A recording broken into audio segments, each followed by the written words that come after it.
खमागणी। मेरा नाम निरंजन सिंह राठौड़ है। वीडियो में आपका स्वागत करता हूँ।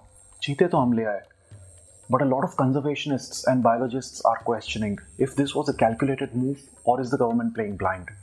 इंडिया से एशियाटिक चीते 1952 में एक्सटिंक्ट हुए थे और जो नामीबिया से लाए गए हैं वे साउथ ईस्ट अफ्रीकन चीते हैं। एशियाटिक चीतों का साउथ ईस्ट अफ्रीकन चीतों से डाइवर्जन करीब 50,000 साल पहले हुआ था। ये दोनों आपस में काफ़ी अलग होते हैं, तो ये एक री इंट्रोडक्शन नहीं बल्कि एक इंट्रोडक्शन है अफ्रीकन चीतों का इंडिया के जंगल्स में।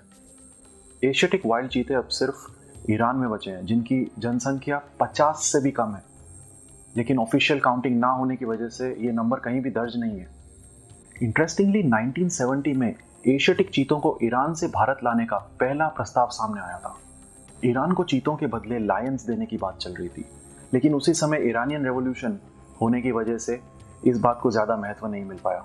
1990 में wild life institute of India ने लायंस को कूनो नेशनल पार्क में रिलोकेट करने का प्रस्ताव सामने रखा। जी हाँ, ये वही कूनो नेशनल पार्क है जिसमें अभी चीताज को रिलोकेट किया गया है अफ्रीका से, लेकिन गुजरात की पॉलिटिक्स की वजह से ये कभी संभव नहीं हो पाया।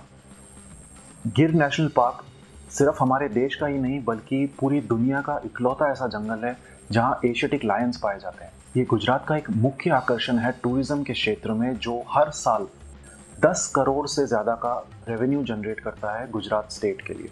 ये एक अलग सब्जेक्ट है डिस्कशन के लिए कि 600 लायन को एक ही जंगल में रखना कितना डेंजरस हो सकता है। जीन पूल एक्सपेंशन ज़रूरी है, पर्यावरण में बदलाव, बीमारियों से लड़ने के लिए, ऊपर से कोई नेचुरल कैलामिटी या कोई एपिडेमिक आ गया तो इन सारे शेरों का एक साथ ख़त्म होने का भी डर है। 2013 में सुप्रीम कोर्ट ने ऑर्डर दिया था कुछ लायंस को गुजरात से कूनो नेशनल पार्क शिफ्ट करने के लिए। इस बात को 9 साल हो चुके हैं, लेकिन इस पर कोई कार्यवाही नहीं हुई है और अब शायद होगी भी नहीं, क्योंकि कूनो में ऑलरेडी चीते लाए जा चुके हैं। अब सवाल उठता है कि इंडिया ने नामीबिया को आखिर दिया क्या है चीतों के बदले। इंडिया और नामीबिया के बीच एक MOU साइन किया गया है, मेमोरेंडम ऑफ अंडरस्टैंडिंग, जिसके अनुसार दोनों देश एक दूसरे की मदद करेंगे वाइल्ड लाइफ कंजर्वेशन और बायोडाइवर्सिटी के सस्टेनेबल यूटिलाइजेशन में। कंसिडरिंग ये चीतों का इंपोर्ट आने वाले कुछ सालों तक चलेगा, जिसमें 100 से भी अधिक चीते अफ्रीका से इंडिया लाए जाएंगे, एक सेल्फ सस्टेनेबल वाइल्ड चीता पॉपुलेशन के लिए। कहा यह भी जा रहा है कि ये 8 चीते नामीबिया ने इंडिया को दान में दिए हैं। इस पर यकीन करना थोड़ा सा मुश्किल है, क्योंकि नामीबिया ऐसा देश लगता नहीं है जो इस तरीके का दान कर सके। कहा जा रहा है कि नामीबिया ये चाहता है कि इंडिया उसकी मदद करे हाथी दांत यानी आइवरी ट्रेड के इंटरनेशनल बैन को हटवाने में। यह बैन साइटीज द्वारा लगवाया गया है ऑब्वियस रीजंस के लिए। 25 नवंबर 2022 पैनामा में साइटीज की एक कॉन्फ्रेंस थी आइवरी ट्रेड को फिर से शुरू करने के प्रपोजल के खिलाफ, जिसमें इंडिया ने पहली बार अपना वोट नहीं दिया है। इंडिया का आइवरी ट्रेड के खिलाफ वोट ना देना वाकई चौंकाने वाली बात है।